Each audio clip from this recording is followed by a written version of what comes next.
Just like every other episode, a lot of the mysteries didn't fail to meet our expectations this time either. In fact, they actually exceeded them. In case you've been watching this series for a while and you don't completely understand anything, like why is O'Neill the only fat guy in the series? And why is Rose guy so performative? Dude literally started poetry once, like I think the only reason he joined the Nighthawks was to raise emo shouties. But worry not, this week it's all starting to connect and actually make sense. Or you could say, it's all coming together. Oh yeah! It all starts when Klein's out on a fishing date with Professor Isaac, when he notices that Klein is worried that he had no further divinations after the one he had lost episode. That is when he drops some life-changing advice. In life, miracles happen the most when you least expect them. I hope that's true for this channel as well. Anyway, Klein asks Isaac for a favor, but they don't show what the favor is. I guess we'll know by the end of the episode. Moments later, Klein's in the grey fog aura farming as usual, when he reads the Roselle's diaries. It mentions an unnamed island, but he's confused, so let's skip that part, since that's irrelevant. Justice asks about the secret organization. Klein kinda ignores it cause he doesn't know enough, so Hanged Man answers her instead, but he asks for a price before he can give the information that he knows. This dude's a great salesman. He's got a skill and he's money maxing with it. He should make a course and sell it, just like the one I've made on how to edge the perfect way without breaking your streak.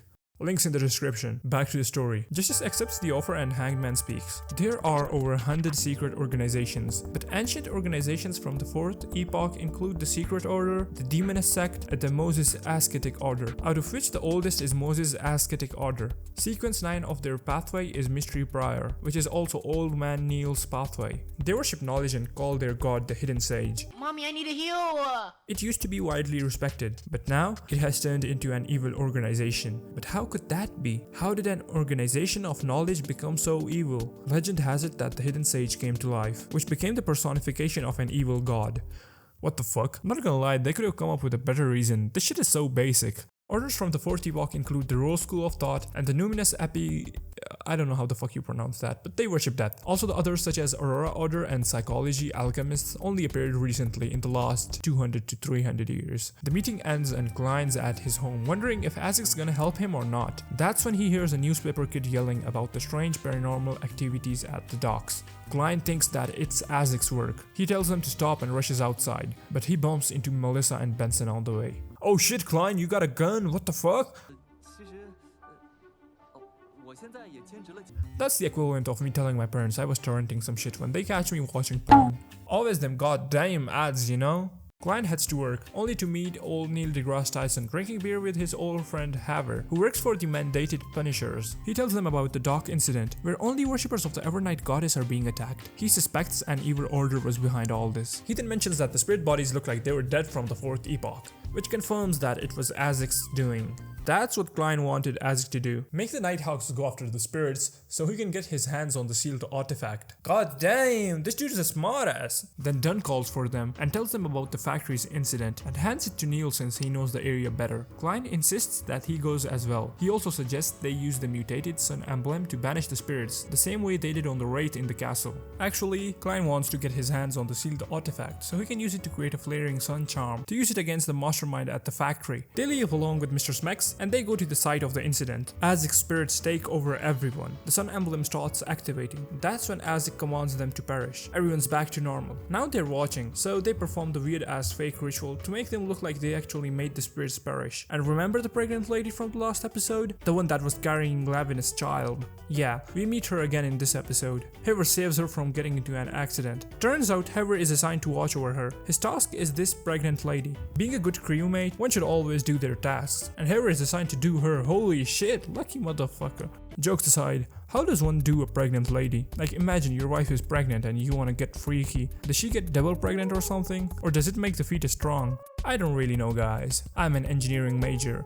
All I know is calculus, statistics, programming with C++ and Python, and linear fucking algebra. Enough boring stuff. They're at the ship. Mr. Smex asks Klein to use divination to find the cause of the incident. Klein sees an inverted pyramid and tells Mr. Smex about it. He thinks it's the worshippers of death. Klein thinks to himself, if Isaac is a descendant of death, death, he should worry about the one who stole his son's skull, cause it could be used to manipulate Isaac if used in a ritual. Wait a minute, why did Klein say that? Does that mean the skull used in the last episode was of Isaac's son? Holy shit, does that mean we will get to see an evil Isaac? That shit would be peak. Klein is assigned to watch over the sealed artifact, so he takes the opportunity to perform a ritual to create some sun charms.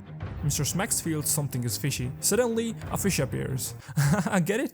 Something's definitely fishy. I'm sorry for that one, guys. I know that was terrible. It won't happen again. It's a fucking shark, and it goes after Klein. He shoots at it, but it has projectile protection 4 on its armor. Klein's about to get his ass beaten, but Mr. Smacks comes to the rescue. He tells Klein to get the artifact and run. Klein gives the artifact to this side character I don't know anything about, and Neil evacuates everyone from the area. They fight him, and Mr. Smacks aura farms with this bullshit move that does absolutely no damage. And then Fish Guy fucking cuts the pillar on the ship. What the fuck? Klein uses chains to get him controlled, but he breaks it, and Bro's aura went to negative. If that shit ever happened to me, I'd just unexist that instant. Imagine Hangman and Justice see this. Mr. Smacks and Fish Guy engage in a fight, and somehow Klein kicks him by mistake.